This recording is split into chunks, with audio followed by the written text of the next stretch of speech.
Okay, good morning and welcome to Iyun Benzion. Today's daf is Kesubos daf Kuftet. I want to focus. There's a lot to focus on in this daf. Really, this most dafim only deserve one Iyun Benzion. This daf really has a lot of different Mishnayos cases.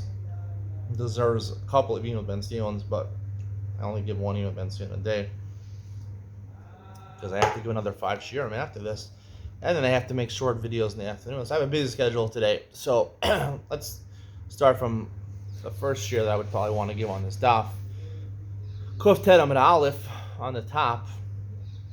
The Mishnah talks about a case where a father-in-law, promises his son-in-law a big dowry after the Erusin. They get engaged. They're engaged, right? And he says, I'm going to give you a big dowry. And then before they get married, he says, I lost my business.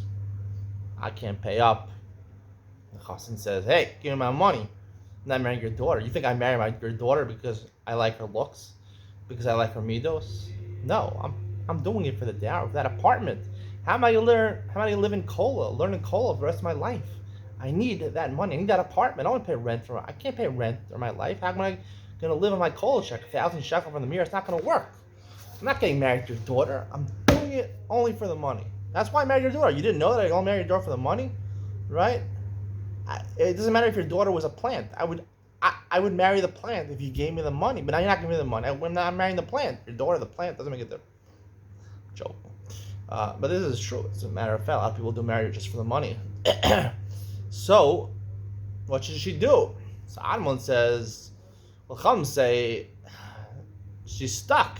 She has to sit there until her hair goes white. The husband doesn't have to do anything. The father-in-law promised him. He's not fulfilling his promise. So I'm not going to give her a bill of divorce. I'm not going to megarish her. I'm not going to marry her until you give me the money. Amun says, Pascal, like Godbone, it's not fair. It's my father's fault. Why should I lose out? We force him to give a gerushin, to give a get. So the Gemara brings a brisa towards the middle of the daf. Tana, Bedvar Amur in Migdola. What is our Mishnah talking about? We're talking about a Gdola, a girl who's a Gdola, meaning she's above the age of Bat Mitzvah, like Tana Kofin. If she's a young daughter, she's a minor, right? So we force someone's hand. So the Gemara says, Kofin Lamana, who do we force? You live on the Av. We force the father to pay up, right? It should be the opposite, right? It shouldn't be by the Katana or a Kofin, like the Gdola or a Kofin. Right? By the girl who's over Bat Mitzvah, then we force the father to pay. Like Katana, we shouldn't force the father to pay. Now, the whole idea of this Mishnah, like the basic question is, why don't we force the father to pay? He promised it. He made a Kenyan Sudar, let's say. So how could he not pay up the money? Let's force him, go to his Nachasim, go to his estate, and take out Karkos, take out real estate, and give it to the Chasim. Why don't we do that? So that's a good question. Some answer that he doesn't have any money in his estate. He doesn't have any money. He went broke, right? So that's one answer over here. But the Gemara says as a possibility, right? If we're going to force the father to pay, let's say he does have money, we should force by a Gdola, not by a Ketana. Now, this line doesn't really make any sense because we know from Maseches Kiddushin that a father has rights to Mekadesh his daughter as a Ketana and a Nara. Once she becomes a Bogeres, basically a Gdola, so he loses the right to Mekadesh her. So the rights to get the daughter engaged, Kiddushin is often used interchangeably with the word Erusin. Kiddushin and Erusin, most art scroll, and almost every Rishon and Achron, to this day, you ask any rabbi, they'll say Erusin and Kiddushin, the same thing. Why the different words? Whatever, no answer. It's a problem, no answer. The Gemara is using specific words for specific reasons. There's a big difference, and I'm going to tell you the big difference in a second. So, Kiddushay Ktana, at the beginning of Maseches Kiddushin, that's up to the father. He has the complete rights. He gets the money even for it. He can decide. He can give his daughter over as a 3-year-old girl to work as an Amma Ivriya, to marry somebody as a Ktana. That works Midoraisa.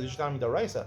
As a Gdola, he has no rights to her. So, I would think that the father is, right, forced to pay by a Ktana because he's in charge of the Ktana. By Gdola, she's on her own. So why should we force the father by a Gdola? The words of the Gemara don't make any sense over here. Ibchami Baila doesn't make any sense over here. So therefore, I have to be machalik and say, what I probably alluded to a couple times, but I'm going to say it very clearly now. There's a huge difference in Kedushin and Erusin. We'll get to this in Masechtas Kedushin, which is the last Masechta in Seir Nashim. There is a concept I'm going to borrow from Islam over here. Islam has a concept, I think only Shia Islam, Muslims, which is a more fundamentalist type of group. Iran is 90% Shia. The government is controlled by Shiite Muslims. They have this concept called Nikiya Muta. Nikiya Muta basically means a prearranged marriage where you get married for a certain amount of time, right? A predetermined amount of time, and then the marriage dissolves at the end. Maybe you give a gerushin or not, but it's a predetermined marriage. I'm marrying you for 9 months. I'm marrying you for 3 months. I'm marrying you for a week. I'm marrying you for a year. I'm marrying you for 10 years. You can say that. It's an interesting concept, right? Nikiya Muta, I think, is a great concept. I really do. Because when you're dating people, let's say you're a man and you want to date various women, you're good at getting ladies, and you want to enjoy different women, so the problem is women always want commitment. They want a commitment, and they always pull you into the relationship, and a man also wants commitment in a certain sense because he wants to not have to work so hard to always get a woman. If you have to constantly go on different dates and try to work your heart to charm these women, so it's hard. It's hard work. It's not easy. You want the commitment easy just to make your life easier. But most men, and we're going to discuss this, I'm giving a little preview of the living marriage, a new sefer we're going to start tomorrow, hopefully, about intimacy in marriage from a Jewish perspective. There's a whole English book written about this, and I'm going to talk my own opinions, also read the part of the book and intersperse my own opinions over there. If you want that type of, most men get bored of their wives very quickly. They want variety in their lives. I'm a big believer. I think polygamy should be allowed.